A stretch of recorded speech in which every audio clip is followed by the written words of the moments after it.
ਸਤਿ ਸ਼੍ਰੀ ਅਕਾਲ ਦੋਸਤੋ, ਤੁਸੀਂ ਵੇਖ ਰਹੇ ਹੋ ਇੰਡਸ ਟੀਵੀ ਆਸਟ੍ਰੇਲੀਆ। ਮੈਂ ਗੁਰਦੇਵ ਸਿੰਘ ਸਿੱਧੂ ਇੱਕ ਵਾਰ ਫਿਰ ਤੋਂ ਹਾਜ਼ਰ ਹਾਂ ਜੀ। ਆਸਟ੍ਰੇਲੀਆ ਦੇ ਸ਼ਹਿਰ ਕੌਪਸ ਹਾਰਬਰ ਤੇ 34ਵੀਆਂ ਆਸਟ੍ਰੇਲੀਅਨ ਸਿੱਖ ਖੇਡਾਂ ਜੋ ਕਿ ਪਿਛਲੇ 3 ਦਿਨਾਂ ਤੋਂ ਲਗਾਤਾਰ ਚੱਲ ਰਹੀਆਂ। ਬੇਸ਼ੱਕ ਕੁਦਰਤ ਵੀ ਉਦੋਂ ਦੀ ਖੇਡਾਂ ਖੇਡ ਰਹੀ ਆ, ਕਿਉਂਕਿ ਕਦੇ ਧੁੱਪ ਨਿਕਲਦੀ ਆ, ਕਦੇ ਮੀਂਹ ਪੈਂਦਾ। ਸੋ ਇਸ ਵੇਲੇ ਵੀ ਮੇਲਾ ਪੂਰਾ ਭਰ ਜੋਬਨ ਤੇ ਸੀਗਾ। ਕਬੱਡੀ ਦੇ ਸੈਮੀ ਫਾਈਨਲ ਹੋ ਰਹੇ ਸੀ, ਪਰ ਇੱਕ ਵਾਰ ਫਿਰ ਮੀਂਹ ਦੇ ਕਾਰਨ ਥੋੜਾ ਖਲਲ ਪੈ ਗਿਆ। ਤੇ ਮੇਰੇ ਨਾਲ ਇਸ ਵਕਤ ਖੜੇ ਨੇ ਪ੍ਰਬੰਧਕੀ ਕਮੇਟੀ ਦੇ ਮੈਂਬਰ ਸਰਦਾਰ ਗੁਰਿੰਦਰ ਸਿੰਘ ਭੰਗਲ। ਆਓ ਉਹਨਾਂ ਨਾਲ ਗੱਲਬਾਤ ਕਰਦੇ ਹਾਂ। ਬਾਈ ਜੀ ਸਤਿ ਸ਼੍ਰੀ ਅਕਾਲ। ਸਤਿ ਸ਼੍ਰੀ ਅਕਾਲ ਭਾਈ ਜੀ। ਬਾਈ ਜੀ, ਜਿਸ ਤਰੀਕੇ ਨਾਲ ਇਹ ਮੇਲਾ ਚੱਲਿਆ, ਜਿਸ ਤਰੀਕੇ ਨਾਲ ਇਸਦਾ ਹੁੰਗਾਰਾ ਮਿਲਿਆ, ਕਿਉਂਕਿ ਆਸਟ੍ਰੇਲੀਆ ਭਰ ਤੋਂ, ਨਿਊਜ਼ੀਲੈਂਡ ਤੋਂ, ਭਾਰਤ ਤੋਂ ਵੀ ਬਹੁਤ ਸਾਰੀਆਂ ਸ਼ਖਸੀਅਤਾਂ ਇੱਥੇ ਪਹੁੰਚੀਆਂ ਆ ਇਹਨਾਂ ਖੇਡਾਂ 'ਚ। ਤੁਹਾਨੂੰ ਲੱਗਦਾ ਸੀ ਕਿ 2 ਸਾਲਾਂ ਬਾਅਦ ਜਿਸ ਤਰੀਕੇ ਕੋਵਿਡ ਤੋਂ ਬਾਅਦ ਇੱਦਾਂ ਦਾ ਮੇਲਾ, ਇੱਦਾਂ ਦੇ ਰੰਗ ਜੰਮਣਗੇ? ਭਾਜੀ ਪਹਿਲਾਂ ਤਾਂ ਤੁਹਾਡਾ ਬਹੁਤ ਬਹੁਤ ਥੈਂਕ ਯੂ ਮੀਡੀਆ ਕਵਰੇਜ ਕਰਨ ਦੇ ਲਈ ਜੀ। Thank you. ਤੇ ਅਸੀਂ ਬਹੁਤ ਤਿਆਰੀ ਕੀਤੀ ਹੈ ਜੀ। ਸਾਨੂੰ ਉਮੀਦ ਸੀ ਵੀ ਸੰਗਤ ਹੰਬ ਹਮਾ ਕੇ ਪਹੁੰਚੂਗੀ ਤੇ ਉਹ ਪਹੁੰਚੀ ਵੀ ਆ ਜੀ। ਤੇ 2 ਸਾਲਾਂ ਤੇ ਉਹ ਗੇਮਾਂ ਨਹੀਂ ਹੋ ਰਹੀਆਂ, ਇਸ ਕਾਰਨ ਸੰਗਤ ਸਾਰੇ ਆਸਟ੍ਰੇਲੀਆ ਵਿੱਚੋਂ ਆਈ ਆ ਜੀ, ਨਿਊਜ਼ੀਲੈਂਡ ਤੋਂ ਵੀ ਆਈ ਹੈ ਤੇ ਵਿਦੇਸ਼ਾਂ ਵਿੱਚੋਂ ਜਿੱਥੇ ਨਹੀਂ ਵੀ ਪਾਰਟਿਸਿਪੇਟ ਕਰ ਰਹੇ ਉੱਥੋਂ ਵੀ ਆਏ ਲੋਕੀ ਦੇਖਣ। ਬਿਲਕੁਲ ਠੀਕ ਹੈ ਜੀ। ਸਾਡੀ ਕਮੇਟੀ ਨੂੰ 3 ਮਹੀਨੇ ਹੋ ਗਏ ਆ ਗ੍ਰੀਨ ਲਾਈਟ ਮਿਲੀ ਨੂੰ ਤੇ ਗੇਮਾਂ ਹੋ ਗਈਆਂ ਜੀ। ਤੁਸੀਂ ਆਪ ਅੰਦਾਜ਼ਾ ਲਾ ਸਕਦੇ 3 ਮਹੀਨਿਆਂ ਦੇ ਵਿੱਚ ਇੰਨੀ ਆਰਗੇਨਾਈਜ਼ਿੰਗ ਕਰਨੀ ਬਹੁਤ ਔਖੀ ਹੈ ਜੀ। ਬਿਲਕੁਲ। ਜਿਸ ਤਰੀਕੇ ਨਾਲ ਬਾਈ ਜੀ ਇੱਥੋਂ ਦੇ ਪ੍ਰਬੰਧ ਅਸੀਂ ਪਿਛਲੇ 3 ਦਿਨਾਂ ਤੋਂ ਵੇਖ ਰਹੇ ਹਾਂ, ਜਿਸ ਸੁਚੱਜੇ ਢੰਗ ਨਾਲ ਸਭ ਕੁਝ ਚੱਲ ਰਿਹਾ, ਉਹਦੇ ਮਗਰ ਯਕੀਨਨ ਜਿਹੜੀ ਮਿਹਨਤ ਆ, ਉਹ ਇੱਕ ਟੀਮ ਬਣ ਕੇ ਬਹੁਤ ਸਾਰੀ ਮਿਹਨਤ ਕਰਨੀ ਪੈਂਦੀ ਆ। ਪਰ ਫਿਰ ਵੀ ਮੈਂ ਇੱਕ ਵਾਰੀ ਚਾਹੂੰਗਾ ਕਿ ਤੁਸੀਂ ਆਪਣੇ ਸ਼ਬਦਾਂ 'ਚ ਇਹ ਜ਼ਰੂਰ ਦੱਸੋ ਕਿ ਕੀ ਤੁਹਾਨੂੰ ਯਾਰ ਕੀ ਚੈਲੰਜਸ ਫੇਸ ਕਰਨੇ ਪਏ ਸਾਰੀਆਂ ਤਿਆਰੀਆਂ 'ਚ?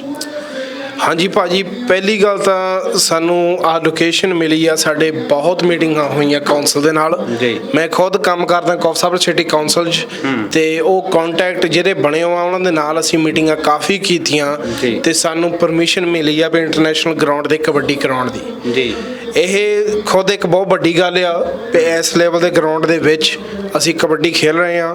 ਆਪਣੇ ਬਾਹਰੋਂ ਪਲੇਅਰ ਆਏ ਹੋ ਆ, ਬਾਹਰੋਂ ਕਮੈਂਟਰੀ ਟੀਮ ਆਈ ਹੋ ਆ, ਉਹ ਸਭ ਬਹੁਤ ਤਾਰੀਫ ਕਰ ਰਹੇ ਆ ਇਸ ਗਰਾਊਂਡ ਦੀ। ਤੇ ਸਭ ਜੋ ਵੀ ਅਸੀਂ ਤਿਆਰੀ ਕੀਤੀ ਆ, ਸਾਨੂੰ ਕਾਫੀ ਪੋਜ਼ਿਟਿਵ ਫੀਡਬੈਕ ਆਈ ਆ ਜੀ। ਸਾਨੂੰ ਡਿਫਿਕਲਟੀਆਂ ਕਾਫੀ ਆਈਆਂ ਜੀ। ਇੱਕ ਤਾਂ ਵੈਦਰ ਦਾ ਬਹੁਤ ਔਖਾ ਸੀਗਾ, ਸਾਨੂੰ ਫੀਡਬੈਕ ਬਹੁਤ ਮਿਲੀ ਤੁਸੀਂ ਡੇਟ ਚੇਂਜ ਕਰੋ ਜੀ, but it was still I. ਬਹੁਤ ਲੋਕਾਂ ਨੇ ਟਿਕਟਾਂ ਵੀ ਕਰਾਈਆਂ ਸੀ, ਅਕੋਮੋਡੇਸ਼ਨ ਵੀ ਕਰਾਈ ਹੋ ਸੀਗੀ। Leading up to the event ਮੀਂਹ ਬਹੁਤ ਪਿਆ ਜੀ, ਤੇ ਫਿਰ ਵੀ ਮਹਾਰਾਜ ਦੀ ਕਿਰਪਾ ਦੇ ਨਾਲ ਫਰਾਈਡੇ ਬਹੁਤ ਵਧੀਆ ਦਿਨ ਲੱਗਾ ਜੀ। ਕੱਲ ਵਧੀਆ ਦਿਨ ਲੱਗਾ, ਲੇਕਿਨ ਬਾਰਿਸ਼ ਦੇ ਕਾਰਨ ਕਬੱਡੀ ਵਿੱਚ ਰਹਿ ਗਈ ਜੀ। ਉਹਨਾਂ ਅੱਜ ਜੀ ਵਾਹਿਗੁਰੂ ਨੇ ਅੱਜ ਟਾਈਮ ਲਾਤਾ ਸੀਗਾ। ਕਬੱਡੀ ਦੇ ਕਾਫੀ ਮੈਚ ਹੋ ਗਏ, ਸੈਮੀ ਫਾਈਨਲ ਵੀ ਹੋ ਗਏ, ਹੁਣ ਫਾਈਨਲ ਦੀ ਉਡੀਕ ਆ ਜੀ। ਬਲਗੋਲਗੇ ਦੀ ਟੀਮ ਪਹੁੰਚੀ ਉਹ ਫਾਈਨਲ 'ਚ, ਸ਼ਹੀਦ ਬਾਬਾ ਦੀਪ ਸਿੰਘ ਕਬੱਡੀ ਕਲੱਬ ਪਹੁੰਚੀ ਉਹ ਫਾਈਨਲ 'ਚ, ਤੇ ਦੂਏ ਪਾਸੇ ਹੈਗੀ ਕਿੰਗਸ ਕਬੱਡੀ ਕਲੱਬ ਮੈਲਬੌਰਨ। ਬਿਲਕੁਲ। ਕਬੱਡੀ, ਇਹਦੇ ਨਾਲ ਸੌਕਰ, ਹਾਕੀ, ਬੱਚਿਆਂ ਦੀਆਂ ਐਥਲੈਟਿਕਸ, ਵੱਡਿਆਂ ਦੀਆਂ ਐਥਲੈਟਿਕਸ, ਮੇਰੇ ਖਿਆਲ ਹਰੇਕ ਗੇਮ ਦੇ ਵਿੱਚ ਪਾਰਟਿਸਿਪੇਟ ਕਰਨ ਲਈ ਸੰਗਤ ਜਿਹੜੀ ਆ ਜਾਂ ਖਿਡਾਰੀ ਜਿਹੜੇ ਆ ਉਹ ਹੁੰਮ ਹਮਾ ਕੇ ਪਹੁੰਚੇ ਆ। ਬਹੁਤ ਸਾਰੀਆਂ ਸ਼ਖਸੀਅਤਾਂ ਇੱਥੇ ਪਹੁੰਚੀਆਂ। ਸਰਬਜੀਤ ਚੀਮਾ ਹੁਣੀ ਪਹੁੰਚੇ ਆ, ਰੰਮੀ ਰੰਧਾਵਾ ਹੁਣੀ, ਰੰਧਾਵਾ ਬ੍ਰਦਰਜ਼, ਹੋਰ ਵੀ ਬਹੁਤ ਸਾਰੇ ਵੱਡੀਆਂ ਸ਼ਖਸੀਅਤਾਂ ਇੱਥੇ ਪਹੁੰਚੀਆਂ। ਤੇ ਜਿਸ ਤਰੀਕੇ ਨਾਲ ਤੁਸੀਂ ਗੱਲ ਕੀਤੀ ਕਿ ਬਹੁਤ ਸਾਰੀ ਸੰਗਤ ਦੀ ਤੁਹਾਨੂੰ ਉਮੀਦ ਸੀ, ਅਸੀਂ ਵੀ ਪਿਛਲੇ 2-3 ਦਿਨਾਂ ਤੋਂ ਦੇਖ ਰਹੇ ਕਿ ਇੱਥੇ ਇਸ ਪੂਰੇ ਕੌਪਸ ਹਾਰਬਰ ਦੇ ਲਾਗੇ ਬੰਨੇ ਕੋਈ ਵੀ ਮੋਟਲ ਖਾਲੀ ਨਹੀਂ, ਕੋਈ ਵੀ ਅਪਾਰਟਮੈਂਟ ਖਾਲੀ ਨਹੀਂ। ਸੋ ਬਿਲਕੁਲ ਪ੍ਰਬੰਧ ਇਸ ਐਡੀ ਵੱਡੀ ਗਿਣਤੀ ਲਈ ਕਰਨੇ ਬਹੁਤ ਔਖੇ ਹੋ ਜਾਂਦੇ ਆ, ਪਰ ਬਹੁਤ ਸੁਚੱਜੇ ਢੰਗ ਨਾਲ ਪ੍ਰਬੰਧ ਕੀਤੇ ਗਏ ਆ, ਇਹ ਅਸੀਂ ਅਸ਼ੋਰ ਕਰ ਸਕਦੇ ਹਾਂ। ਪਰ ਮੈਂ ਚਾਹੂੰਗਾ ਕਿ ਤੁਸੀਂ ਸੰਗਤ ਬਾਰੇ ਜ਼ਰੂਰ ਦੱਸੋ ਕਿ ਜਿਸ ਤਰੀਕੇ ਨਾਲ ਸੰਗਤ ਦਾ ਸਹਿਯੋਗ ਤੁਹਾਨੂੰ ਮਿਲਿਆ, ਉਹਦੇ ਬਾਰੇ ਕੀ ਕਹਿਣਾ ਚਾਹੋਗੇ? ਜੀ ਬਹੁਤ ਬਹੁਤ ਅਸੀਂ ਧੰਨਵਾਦ ਕਰਨਾ ਚਾਹੁੰਦੇ ਹਾਂ ਆਪਣੀ ਲੋਕਲ ਕਮਿਊਨਿਟੀ ਦਾ। ਬਲਗੋਲਗੇ ਤੇ ਕੌਪਸ ਹਾਰਬਰ ਤੇ ਮੈਕਸਵਿਲ ਦੀ ਕਮਿਊਨਿਟੀ ਆ, ਉਹ ਇਕੱਠੀ ਹੋ ਕੇ ਇਹ ਗੇਮਾਂ ਦੀ ਪ੍ਰਬੰਧ ਪੂਰਾ ਕੀਤਾ।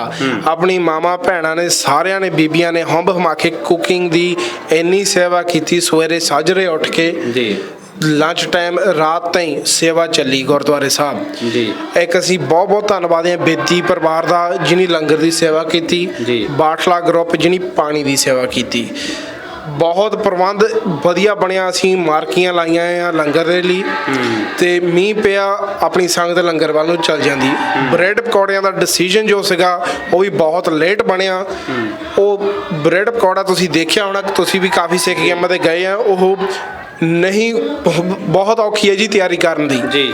ਲੇਕਿਨ ਅਸੀਂ ਸੋਚਿਆ ਵੀ 2 ਸਾਲਾਂ ਬਾਅਦ ਗੇਮਾਂ ਹੋਣੀਆਂ, ਨਹੀਂ ਜੀ ਅਸੀਂ ਬ੍ਰੈਡ ਪਕੌੜਾ ਵੀ ਰੱਖਣਾ ਚਾਹ ਦੇ ਨਾਲ ਤੇ ਲੰਗਰ ਵੀ ਪੂਰਾ ਚਲਾਵਾਂਗੇ। ਬਿਲਕੁਲ, ਜਦੋਂ ਇੰਨੀ ਵੱਡੀ ਗਿਣਤੀ ਦੇ ਵਿੱਚ ਲੋਕ ਪਹੁੰਚਦੇ ਆ, ਸੰਗਤ ਪਹੁੰਚਦੀ, ਤਾਂ ਬਿਲਕੁਲ ਤਿਆਰੀਆਂ ਕਰਨੀਆਂ ਬਹੁਤ ਔਖੀਆਂ ਹੋ ਜਾਂਦੀਆਂ। ਪਰ ਜਿਸ ਤਰੀਕੇ ਨਾਲ ਸਾਡੇ ਜਿਹੜੇ ਵਲੰਟੀਅਰਸ ਆ ਜਾਂ ਸਾਡੇ ਜਿਹੜੇ ਸੇਵਾ ਕਰਨ ਵਾਲੇ ਵੀਰਾਂ ਭੈਣਾਂ ਨੇ, ਜਿੱਦਾਂ ਤੁਸੀਂ ਮਾਤਾਵਾਂ ਦੀ ਗੱਲ ਕੀਤੀ, ਉਹ ਜਿਸ ਸ਼ਿੱਦਤ ਨਾਲ ਕੰਮ ਕਰਦੇ ਨੇ, ਜਿਸ ਸ਼ਿੱਦਤ ਨਾਲ ਤਨੋਂ ਮਨੋਂ ਧਨੋਂ ਇਸ ਸੇਵਾ 'ਚ ਜੁੜਦੇ ਨੇ, ਤਾਂ ਮੇਰੇ ਖਿਆਲ ਕੋਈ ਵੀ ਕੰਮ ਜਿਹੜਾ ਆ ਉਹਨਾਂ ਦੇ ਮੂਹਰੇ ਅਟਕਦਾ ਨਹੀਂ ਆ। ਪਰ ਮੈਂ ਅੰਤ ਦੇ ਵਿੱਚ ਚਾਹੂੰਗਾ ਕਿ ਤੁਸੀਂ ਅੰਤ ਦੇ ਵਿੱਚ ਜੇ ਕੋਈ ਮੈਸੇਜ ਦੇਣਾ ਚਾਹੋ, ਕਿਉਂਕਿ ਜਿੱਦਾਂ ਤੁਸੀਂ ਗੱਲ ਕੀਤੀ ਕਿ ਜੇ ਆਪਣਾ ਫਾਈਨਲ ਮੈਚ, ਜੇ ਪ੍ਰਮਾਤਮਾ ਦੀ ਕਿਰਪਾ ਨਾਲ ਮੀਂਹ ਛੇਤੀ ਰੁਕ ਜਾਂਦਾ ਹੈ, ਤੇ ਆਪਣਾ ਫਾਈਨਲ ਮੈਚ ਬਹੁਤ ਜਲਦੀ ਹੋਊਗਾ ਕਬੱਡੀ ਦਾ। ਮੇਰੇ ਖਿਆਲ ਸਾਡੇ ਜਿਹੜੇ ਦਰਸ਼ਕ ਆ, ਜਿਹੜੇ ਸਾਡੇ ਇੱਥੇ ਆਏ ਹੋਏ ਵੀਰਾਂ ਭੈਣਾਂ, ਉਹਨਾਂ ਨੂੰ ਵੀ ਫਾਈਨਲ ਮੈਚ ਦੀ ਬਹੁਤ ਉਤਸੁਕਤਾ ਨਾਲ ਵੇਟ ਆ। ਸੋ ਅਸੀਂ ਉਮੀਦ ਕਰਦੇ ਹਾਂ, ਅਸੀਂ ਅਰਦਾਸ ਕਰਦੇ ਹਾਂ ਪਰਮਾਤਮਾ ਪਾਸੋਂ ਕਿ ਮੀਂਹ ਛੇਤੀ ਰੁਕੇ ਤੇ ਫਾਈਨਲ ਮੈਚ ਹੋਵੇ। ਪਰ ਐਂਡਲੇ ਸਮੇਂ ਬਾਈ ਜੀ, ਕਿਉਂਕਿ ਇਹ ਜਿਹੜਾ ਮੇਲਾ ਲਗਭਗ ਸਮਾਪਤੀ ਵੱਲ ਜਾ ਰਿਹਾ, ਤੁਸੀਂ ਅੰਤ ਦੇ ਵਿੱਚ ਜੇ ਕੋਈ ਮੈਸੇਜ ਦੇਣਾ ਚਾਹੋ ਤਾਂ ਜ਼ਰੂਰ ਦੇ ਸਕਦੇ ਹੋ ਇੰਡਸ ਟੀਵੀ ਦੇ ਮਾਧਿਅਮ ਰਾਹੀਂ। ਹਾਂਜੀ ਜੀ, ਮੈਸੇਜ ਦਾ ਕਮਿਊਨਿਟੀ ਦਾ ਬਹੁਤ ਬਹੁਤ ਧੰਨਵਾਦ ਜਿਹੜੀ ਹੰਬ ਹਮਾ ਕੇ ਪਹੁੰਚੀ ਆ। ਆਪਣੇ ਸੇਵਾਦਾਰ ਜੀ 3 ਦਿਨ ਹੋ ਗਏ, ਦਿਨ ਰਾਤ ਮਿਹਨਤ ਚੱਲ ਰਹੀ ਹੈ। ਵੀਰਵਾਰ ਰਾਤ ਤੋਂ ਲੈ ਕੇ ਜੀ ਹੁਣ ਤੇ ਅੱਜ ਵੀ ਰਾਤ ਤੇ ਮਿਹਨਤ ਚੱਲ ਰਹੀ ਹੈ ਜੀ। 3 ਦਿਨ ਜੀ ਜਿੰਨੇ ਵੋਲੰਟੀਅਰ ਆ ਉਹ ਖੜੇ ਆ, ਉਹ ਆਪਣੀ ਡਿਊਟੀਆਂ ਤੇ ਲੱਗੇ ਹੋਆ। ਕੋਆਰਡੀਨੇਟਰ ਆਪਣੀ ਜਗ੍ਹਾ ਖੜੇ ਆ, ਗੈਸ ਵਾਲੇ ਆਪਣੀ ਜਗ੍ਹਾ ਖੜੇ ਆ ਜੀ। ਤੇ ਤੁਸੀਂ ਅੰਦਾਜ਼ਾ ਲਾ ਸਕਦੇ ਆ ਜਿਹੜੇ ਗੈਸ ਵਾਲੇ ਪਤੀਲਿਆਂ ਦੇ ਕੋਲ 12-12 ਘੰਟੇ 3 ਦਿਨ ਲਗਾਤਾਰ ਖੜਨਾ ਕਿੰਨੀ ਬੜੀ ਗੱਲ ਆ ਜੀ। ਬਿਲਕੁਲ, ਕਾਫੀ ਅਸੀਂ ਬਹੁਤ ਅਪਰੀਸ਼ੀਏਟ ਕਰਦੇ ਹਾਂ ਸਾਰਿਆਂ ਦੀ ਹੈਲਪ। ਇਹ ਕਮਿਊਨਿਟੀ ਇਵੈਂਟ ਆ, ਇਹ ਬਾਬਾ ਨਾਨਕ ਦਾ ਲੰਗਰ ਚੱਲ ਰਿਹਾ ਹੈ ਜੀ, ਤੇ ਇਹ ਹਰੇਕ ਸਾਲ ਹੀ ਚੱਲੂਗਾ। ਤੇ ਬਹੁਤ ਥੈਂਕ ਯੂ ਆਪਣੀ ਸਾਰੀ ਲੋਕਲ ਕਮਿਊਨਿਟੀ ਦਾ, ਤੇ ਜਿੰਨੀ ਵੀ ਕਮਿਊਨਿਟੀ ਆਈ ਆ ਕੌਫ ਸਾਹਿਬ ਨੂੰ ਉਮੀਦ ਤੋਂ ਵੱਧ ਸੰਗਤ ਪਹੁੰਚੀ ਆ। ਇਕੱਠ ਬਹੁਤ ਸੋਹਣਾ ਇਕੱਠਾ ਹੋਇਆ ਤੇ ਸਾਰੇ ਜਣੇ ਇੰਜੋਏ ਕਰ ਰਹੇ ਆ।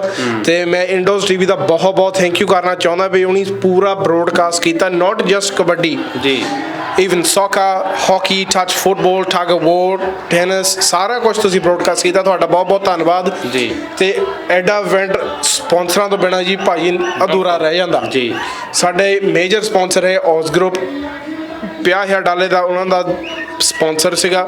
ਡ੍ਰਿਸਕਲ, ਲਿੰਜੀ ਆਸਟ੍ਰੇਲੀਆ, ਮਾਊਂਟਨ ਬਲੂ, ਮਨੀਗ੍ਰਾਮ ਵਾਲੇ ਬਹੁਤ ਸਪਾਂਸਰ ਹੈ ਜਿਨ੍ਹਾਂ ਦੇ ਨਾਂ ਨਹੀਂ ਲਏ ਹੋਏ, ਲੇਕਿਨ ਸਾਰਿਆਂ ਨੇ ਸੰਯੋਗ ਪਾਇਆ। ਆਪਣੀ ਲੋਕਲ ਕਮਿਊਨਿਟੀ ਨੇ ਵੀ ਬਹੁਤ ਵੱਧ ਤੋਂ ਵੱਧ ਸੇਵਾ ਕੀਤੀ ਜੀ, ਮਾਇਆ ਦੇ ਰਾਏ ਤੇ ਮਿਹਨਤ ਦੇ ਰਾਏ। ਬਿਲਕੁਲ, ਜਦੋਂ ਇਹ ਇਦਾਂ ਦੇ ਇਵੈਂਟ ਹੁੰਦੇ ਆ, ਕਿਉਂਕਿ ਆਸਟ੍ਰੇਲੀਅਨ ਸਿੱਖ ਖੇਡਾਂ ਦਾ ਇਤਿਹਾਸ ਬੜਾ ਮਾਨਮੱਤਾ ਰਿਹਾ ਆ।